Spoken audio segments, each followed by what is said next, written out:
Welcome to the Growth Unleashed podcast, where we discuss proven strategies with wellness and fitness leaders and founders and understand what has worked, what hasn't worked, and various strategies that help them grow and scale their business. We're here today with Roger Martin, the founder and CEO of Thrive More Brands.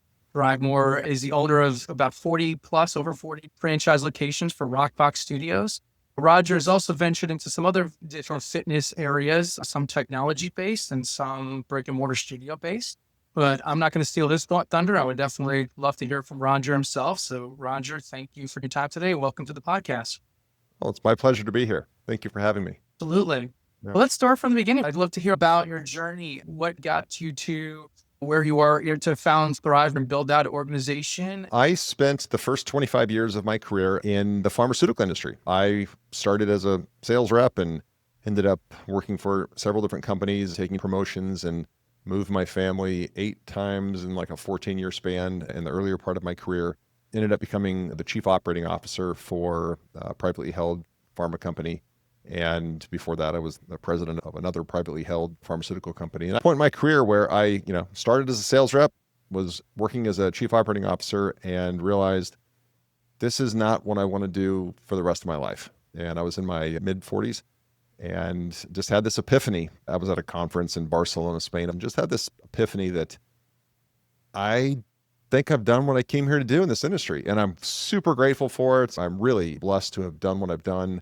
I'm in this text thread with guys I worked with 15 years ago, 20 years ago. We're going to be meeting in Nashville for a guys' weekend real soon. I still have contacts in the industry, and it taught me so much about leadership, persuasion and influence, operations, project management, everything you can imagine that you would learn in these roles as you go up the ladders. But I was done.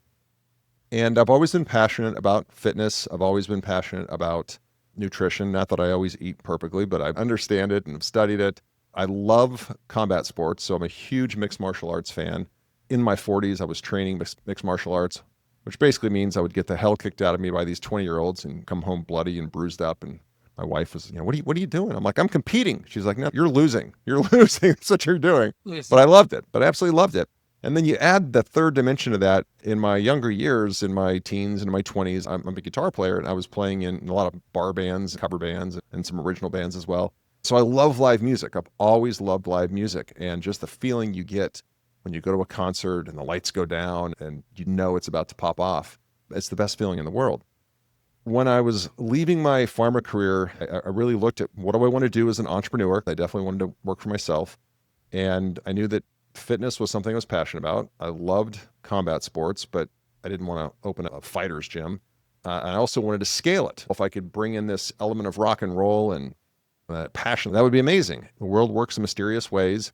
My son wanted to, so I found him a private boxing instructor. That guy owned 2 boxing for fitness studios, so they were really kind of the early genesis of Rockbox, and they were called something else. It was a slightly different format and different branding. I met this guy to train my son, and after a while, he turned my son over to a younger trainer who my son could bond more with. And that left Steve, my previous business partner, on the side of his studio, standing at a 45-degree angle, arms crossed, talking about his business. He was looking to franchise and grow. Everyone thinks franchising is this, road paved with gold, and you have a concept and then you just franchise and you become a zillionaire. That's so far from the truth. It's a way to scale and to really go national at a faster pace. We ended up doing a 50-50 partnership, and I only knew the guy for about 4 months before we went into business together. But when you know, you know. He had a hell of a work ethic and had been a serial entrepreneur. I brought a lot of things to the table, including capital, that he didn't have. He brought things that I didn't have and knowledge of the industry. And we came together and formed this company that was later named Rockbox. We didn't have a name for it yet. It was, previously it was called something else. And we first 2 hires I made were marketing consultants that I worked with in my previous lives. They said, who do you want this to appeal to? And we said, we want it to be very encompassing and be welcoming to anybody, not just the cool kids that are fitness enthusiasts. We want to help change people's lives, help people lose weight, get confidence. But we want it to be gritty and have a little bit of an edge. We don't want it to be as sterile as Orange Theory or something along those lines. A great brand, but just a little more refined. And we ended up, long story short, landing on Rockbox Fitness. And I built the first studio that was built as a Rockbox, and the Rockbox floor plan and all that that we had designed. in 2017, opened in September, the very end of September of 2017, because he had a couple studios, and then I did really well with that first one. We were able to build an FDD, a franchise disclosure document, hired a lawyer and a team, and started franchising in 2018, and sold 23 licenses that first year. And then the end of 2018, ended up bringing on another business partner that was a franchise expert in home services, but had really been in franchising for a long time, a guy named Jeff Duden. And then he came on as a minority partner. A year later, wanted to become the majority partner, so we negotiated that. That's the abbreviated short story, months and years of hard work, sweat, blood, and elbow grease. That's how I went from corporate America to being an entrepreneur at the age of 46, 47. That's great. Sounds like an exciting journey in a lot of ways, especially like you mentioned, the franchise world. Grass isn't always greener on that side. So 23, you said 23 new units, or 23 units the first year, 2017 to that. Well, 23 territories, of which there would have been maybe 12, 13 franchisees responsible for that, because some of them were multi-units. Sure. And that first year we opened, I think, just because you have to get a lease, then a build out, pre-launch, all that stuff. I think the first year we opened 2 franchise locations, but then in 2019 we opened 15, 16 locations. 2020 we opened a couple. Of course, we slowed down there. And then 2021 came back and eventually built it to where there were over 60 open and operating locations. Oh, wow, that's great. And today, I think I saw you have about 40 to 50, is that? We have had some closures, which the first one was heartbreaking because it's your baby, but it's not your business. For people listening that don't understand franchising, it's a 10-year contract where they use your business operating model, systems, your pre-built CRM, your programming for your workouts, your playlists, your hiring model, staffing model. It is their business and they independently own it. Entrepreneurship is not easy, and fitness is not an easy industry. It's a hyper-competitive industry, as is almost any industry where you can make money and the barrier to entry is not too high. I remember the first one that closed after 5 years or so, we had their first closure. That was heartbreaking. I called a guy who I knew owned 7 Orange Theories. Every one of those was doing over 7 figures.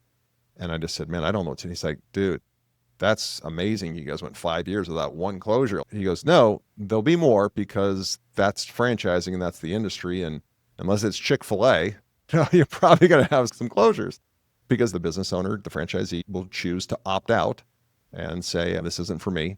I want to go back to my corporate job. And while I didn't love it, there was a lot of safety there and I had health insurance and 401k. Franchising is a wonderful opportunity for people who don't have as much creativity as you may need to start a business, don't have the marketing chops that you need to really scale a business, and just want some guide rails and a path and a playbook.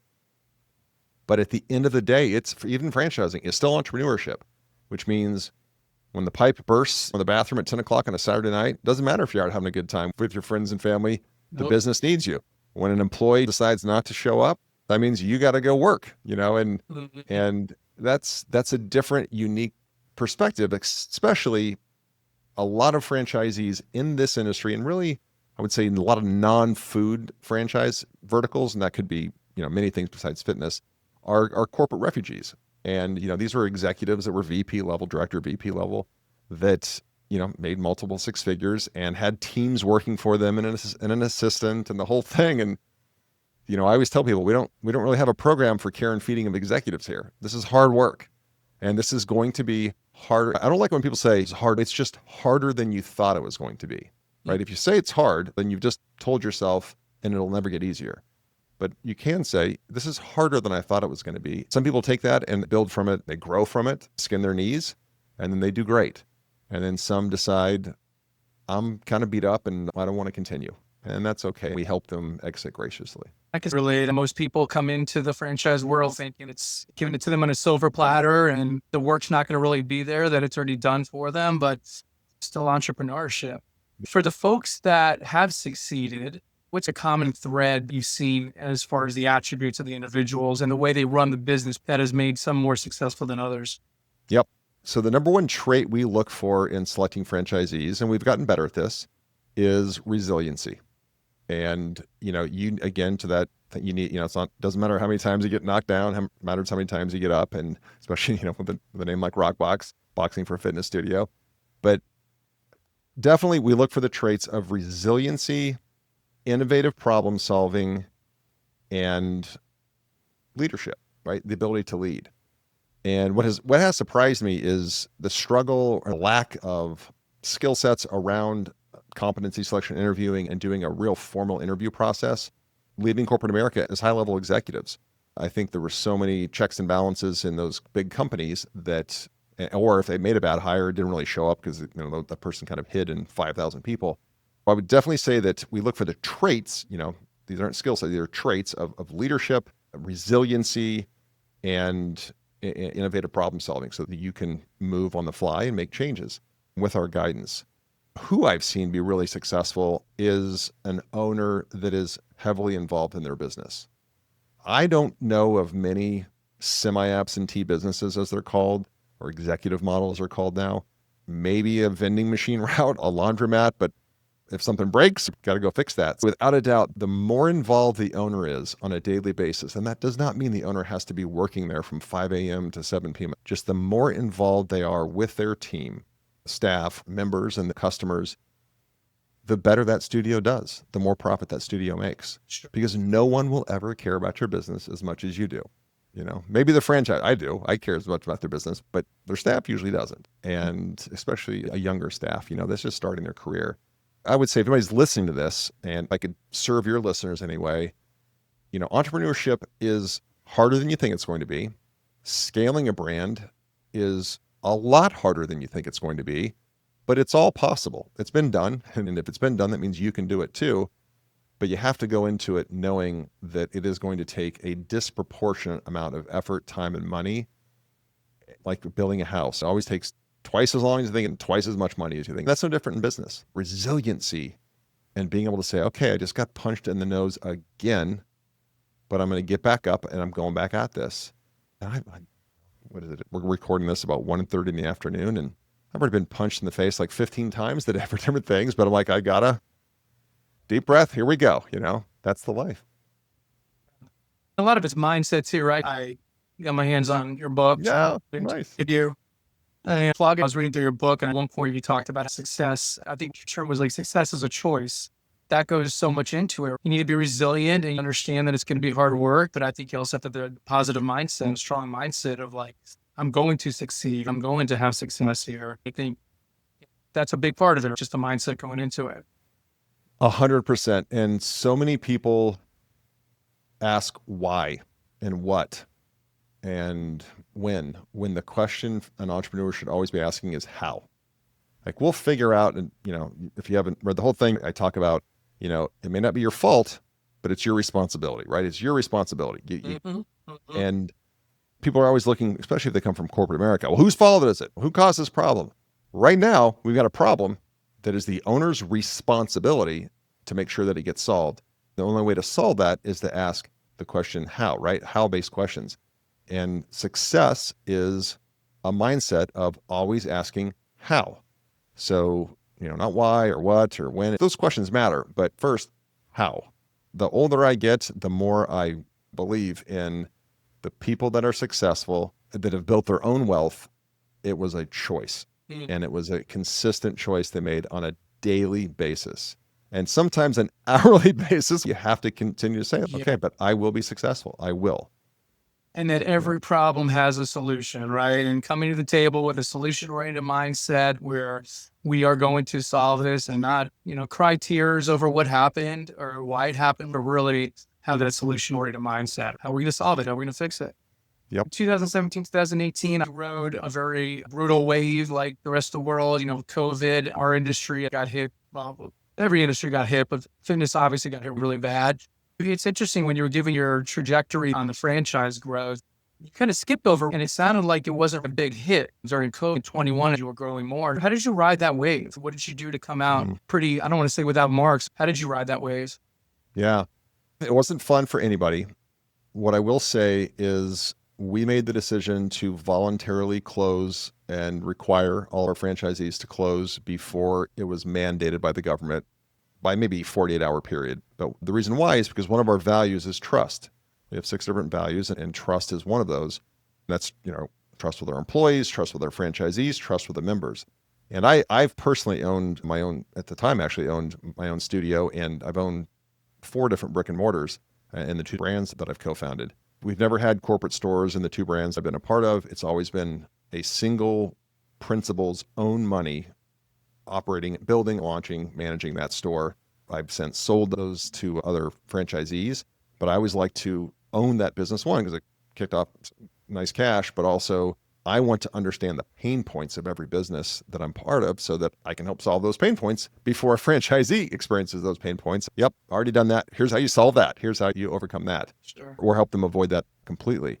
So we shut down, and I'll tell you a very quick anecdote that resonates. It comes down to values. I talk about that a lot in that book, Insider's Guide to Business. When you have your values right, the decisions are really, really easy. The consequences may be brutal, like they were in the pandemic, but the decision to close really became easy. I was sitting outside of my studio in my car in a window of a business next door. I vividly remember this. It was like 3 doors down. It was a bar studio, another bar fitness studio, right? Different modality. They'd already closed like a week before. And I just thought, you got to gut this out. This is going to pass. And of course it didn't. I'm talking to one of my business partners and I said, man, what do we do here? I've got an MBA and there was never a class on how to handle a global pandemic. If there was, I missed that lecture. He kind of laughed and he goes, Roger, you know the decision. It's easy. The consequences are brutal, but the decision's easy. We have to close. And it was really trust as the members were freaking out. They were like, what's going on? Should we be sweating together? And we had started separating people and cleaning stations and having hired an extra person in every studio that would run around cleaning everything, during workouts. Then we started to go down to 50% capacity. Every day, the news was getting crazier. On a Monday, we'd say, we're taking capacity down to 50%. On a Tuesday, we're taking capacity down to 30%. On a Wednesday, we're going to spread out and zigzag everybody. We ended up closing within 72 hours.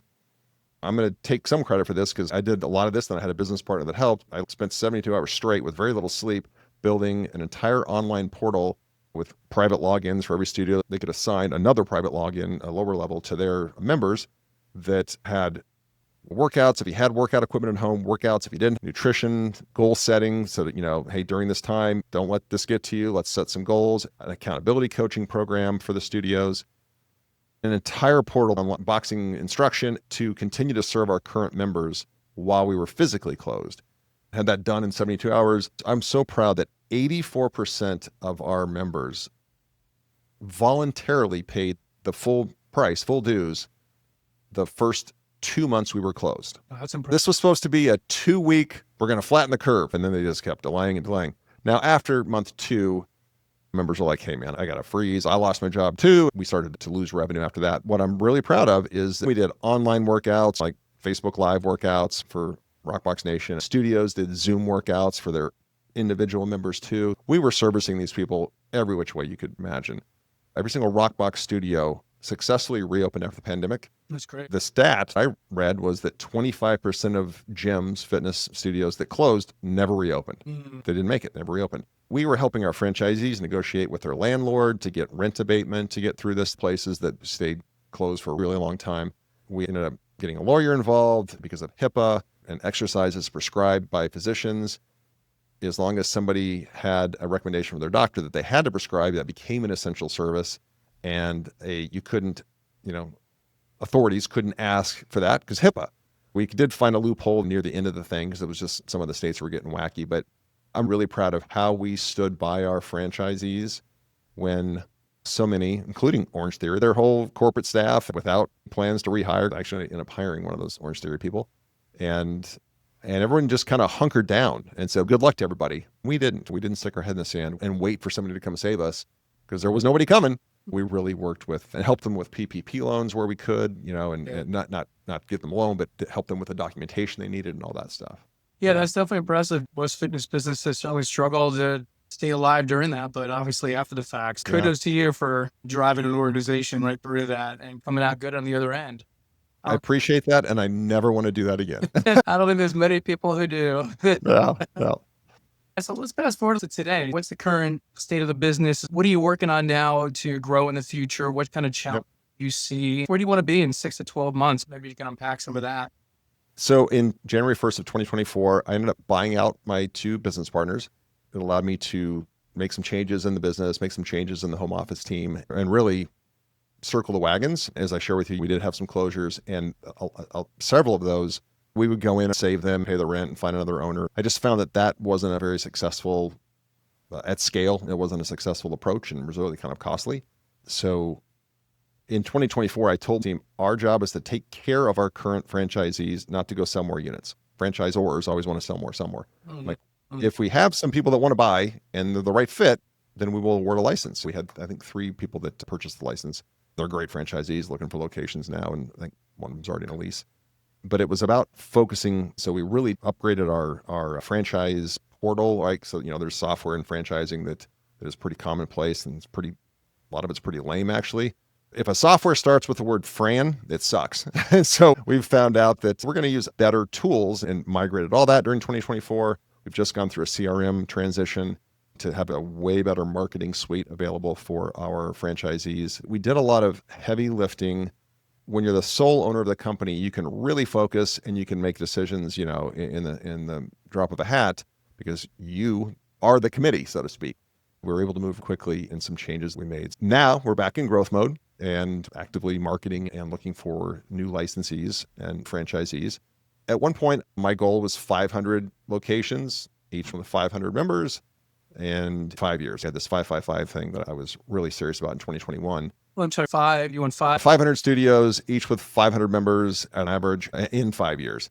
And we missed that, right? Great goal, had a great soundbite to it. I realized a lot of these concepts were oversold, exponential, didn't sell. They offloaded Rumble, Cycle Bar, and Row House. I'm highly confident there's probably going to be 2 more brands they're going to offload as well. It was sold so aggressively. You have a lot of people that realized entrepreneurship's not for them. My new goal is to build this brand to 100, 120 units. That's a strong franchise network. That's a strong national footprint. If it goes to 250, that is fantastic, but I would rather have 100, 120 outstanding locations, happy owners, than 500 that are not happy with their franchisor and not doing great. I got the boutique fitness bug that everybody got in the 2010s of, everything's going to be 1,000 locations. We're all going to be Club Pilates. Pilates is red hot right now, and maybe EMS will be the next huge wave.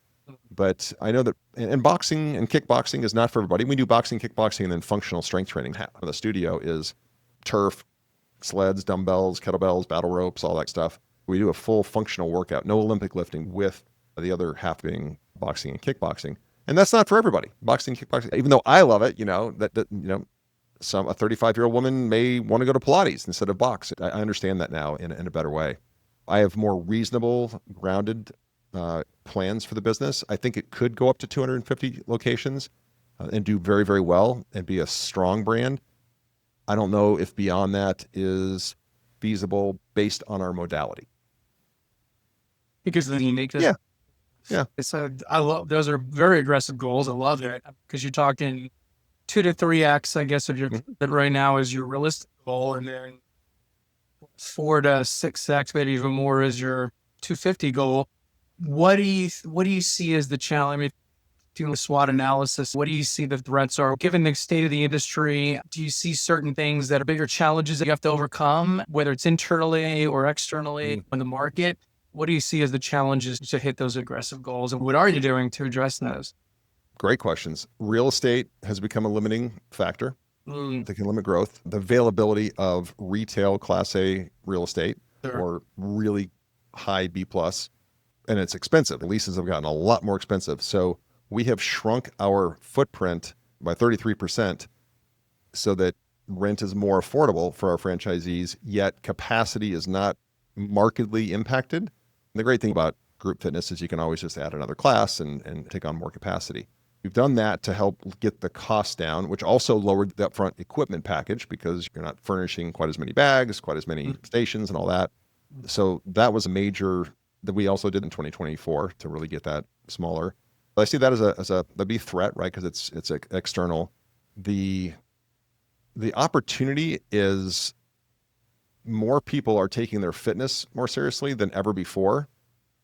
I know that sounds crazy when, as a nation, we're as overweight and obese as we ever have been, but the data show that millennials and Gen Z disproportionately invest in experiences. And fitness experiences are one of those. Baby boomers like my dad would never pay more than $15 a month because that's what the Y charges. And that's just kind of where he is. I'm Gen X. I would have never paid that before until I got into this industry. I didn't understand group fitness. I was like putting your headphones, 3 sets of 10, don't talk to anybody, just do your workout. And then I experienced group fitness, which kicks your butt so much harder than you'll push yourself. Mm-hmm. But two, it's such a great community experience. Another opportunity in the market is these phones are killing everybody's social interaction. They say, well, it's social media. It ain't social media. It's a bunch of people with negative comments.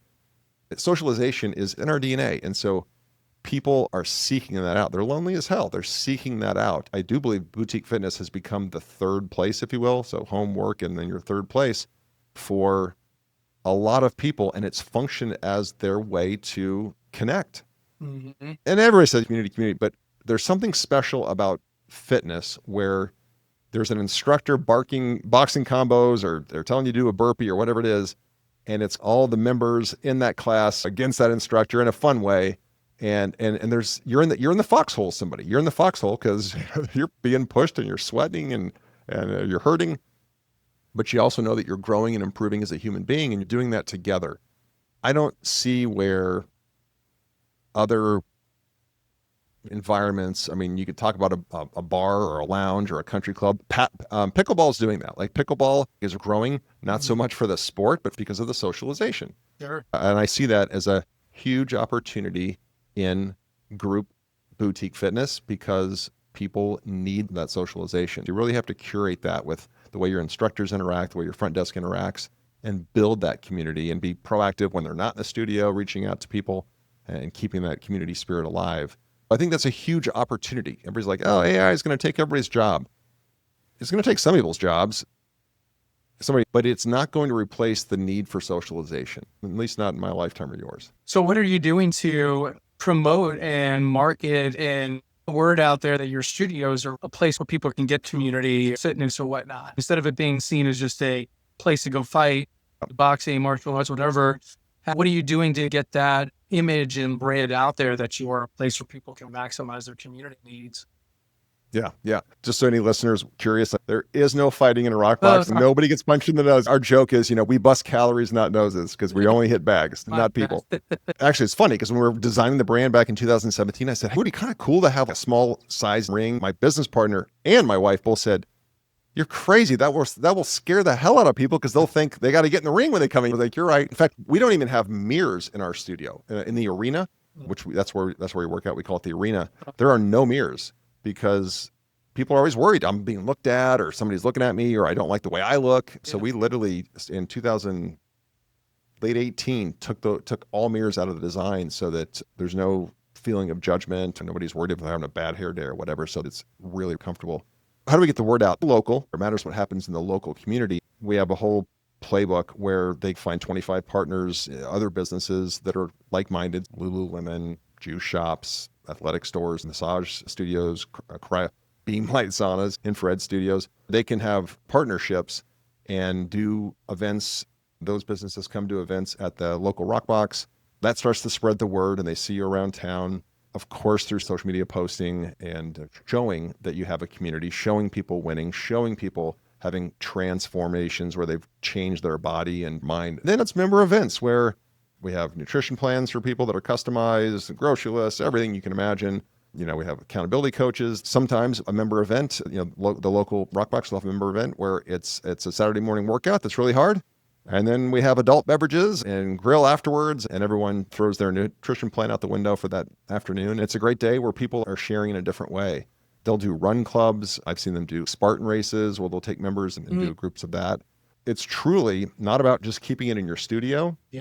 It's about taking your community out into the community, if that makes sense. I love it. Absolutely. Yeah. That's work. That takes effort. That takes grit. That takes planning. And there are studios that are better at that than other studios for sure. Interesting. Yeah, that's great. Yeah. Richest.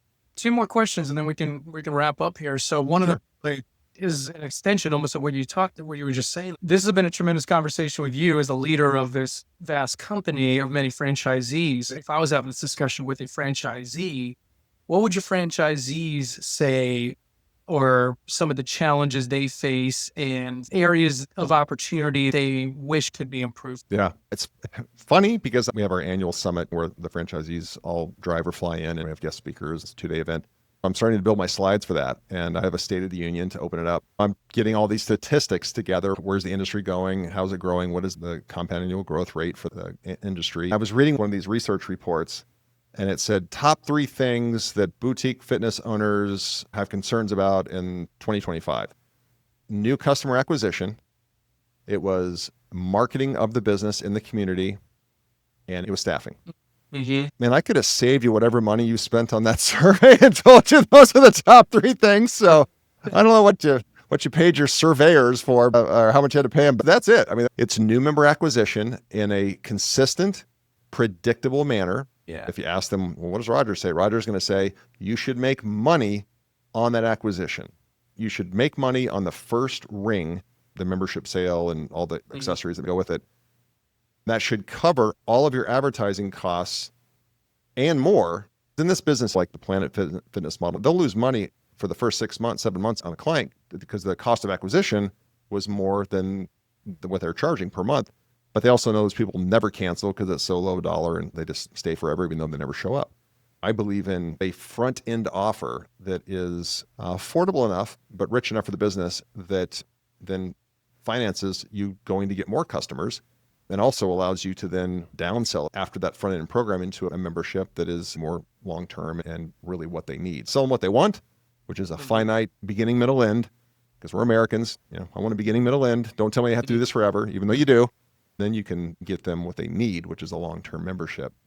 It's acquisition, marketing your business. There's a lot of competition. The funny thing is, every owner of any business, I don't care if it's restaurant or whatever, they think, well, everybody knows me. I've been advertising. I do paid ads. I've got a billboard or whatever. Everybody knows me. I've been advertising for 5 years. Go tap anybody on the shoulder in a grocery store and say, do you know what Rockbox is? I'm in Charlotte, and this is where we have several studios and have been here since 2017. The average person is going to say, I don't know what that is. We've spent millions of dollars in advertising across all the studios in this market. You have to check your ego as an owner and just know that nobody knows who you are. So continue to market, continue to go. And that was what that survey showed. Staffing is certainly, more of a challenge, I think, than it ever has been. Now, I'm not going to say that, you hate it. Oh, I shouldn't say hate, but it drives me crazy when an owner or anybody says, I can't find any good staff. There's no good staff anymore. This generation doesn't want to work. This has been said since 2000 BC. It's always the young generation that doesn't want to do anything. True. Is Gen Z motivated by different things? Yeah, I'm Gen X. Wave a dollar bill in front of me. That's the carrot. And then take it away if I don't do what I'm supposed to do. I chase that the whole time. Gen Z's not that way. You need to have a purpose. You need to tell them why they're doing it, not just what to do, but why. You need to give them a voice. And you do need to be a little more flexible, right? This Gen Z, and I have 2 Gen Z children, 24 and 21. I heard this joke, but it's so true. The baby boomers told Gen X how they were going to raise them. My parents told me what was up. Gen Z told Gen X how they wanted to be raised. And the millennials told Gen X how they wanted to be raised. And we listened. The baby boomers were so hard on us that we wanted to be easy on our kids. So that's how that generation has been raised. You can't just say, hey, I'm your boss, do this. Because they can walk down the street and get another job for the same money tomorrow. And that wasn't the way it was when I was growing up. But if you do, I have found I can create amazing teams because I will give them the why. I will give them the purpose. I will explain. And very frequently I'll tell them, just look them in the eye and go, I appreciate you. For what? Nothing. I appreciate you. Thank you. Just for everything you do. So many leaders expect that they're the ones that are supposed to be appreciated. No. The team is who we should be appreciating because they're the ones that allow us to do this and allow us to scale and grow and achieve our wealth aspirations and our business aspirations. I will tell you that one of the biggest things I hear is, I can't find any good staff. I've often put it back to them and said, I think you want to look in the mirror because leaders have the organization they deserve. Leaders have the organization they deserve. I love every topic you made there, and I'm smirking because I've lived it and I can appreciate it. I run a fitness studio myself, and I absolutely agree. The staff of that generation, their needs and desires are very different, and they need to be attended to much more than what we. So yeah, no, I mean that's what the culture, and that's where building the right culture really is important. That we employees want to come to you, your customers want to come to you, and you're building an organization that thrives in all directions. And it gives you a competitive advantage. If your competitor doesn't have that ability to attract good talent, they choose not to, you're at a competitive advantage. It's always interesting intelligence when you hire somebody from a competitor. I've hired staff who've come to me. I don't really poach my competitors, but they'll come to me and they'll give me the intelligence of how it was, what it was like working at Israel. And to hear the difference, the leadership styles and culture styles kind of gives you a little bit of opportunity to pat yourself on the back when you're doing it well. Last question, and appreciate all this time. If you could solve just one major challenge today for your business, what would that be? That's a great question because it's always multifaceted. If I could solve one problem for my business today, it would be to have franchisees fully embrace the entrepreneur grind, because if they do, I know they will be successful and consistently profitable and predictably profitable.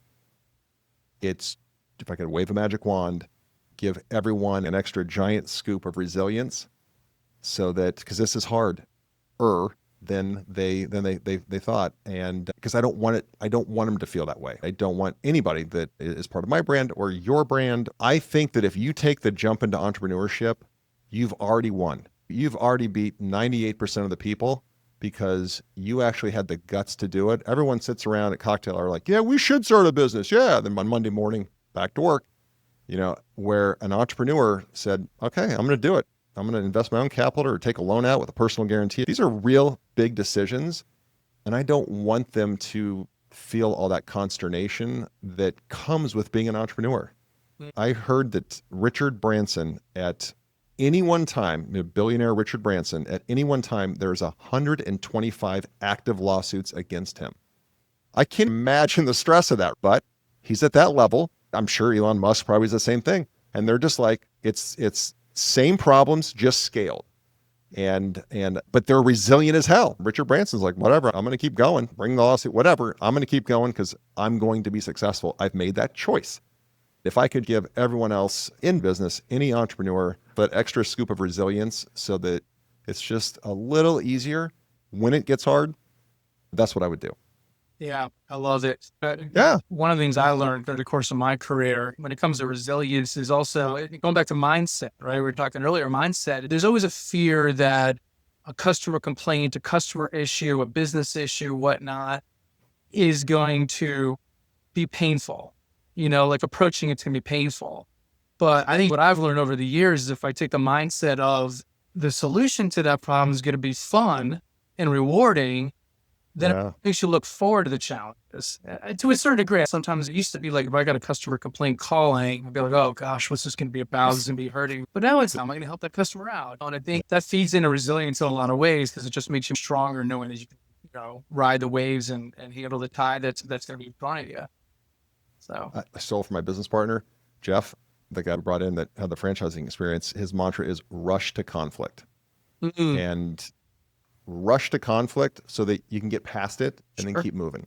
So many of us will look at the ceiling at night thinking, oh my God, I got to have that tough conversation. Get out of the way. And going with, how am I going to help solve this person's problem? It's just what a incredibly more healthy mindset to have. And how rewarding is it when you have that issue faced in front of you and you come out of the other end when both people are happy with the outcome? It's so rewarding. Absolutely. Look, Roger, I really appreciate the time. It's been a valuable and informative discussion, hopefully for myself and any viewers who are watching this. So I really thank you and appreciate it. Thanks so much. Sounds great. Thank you so much.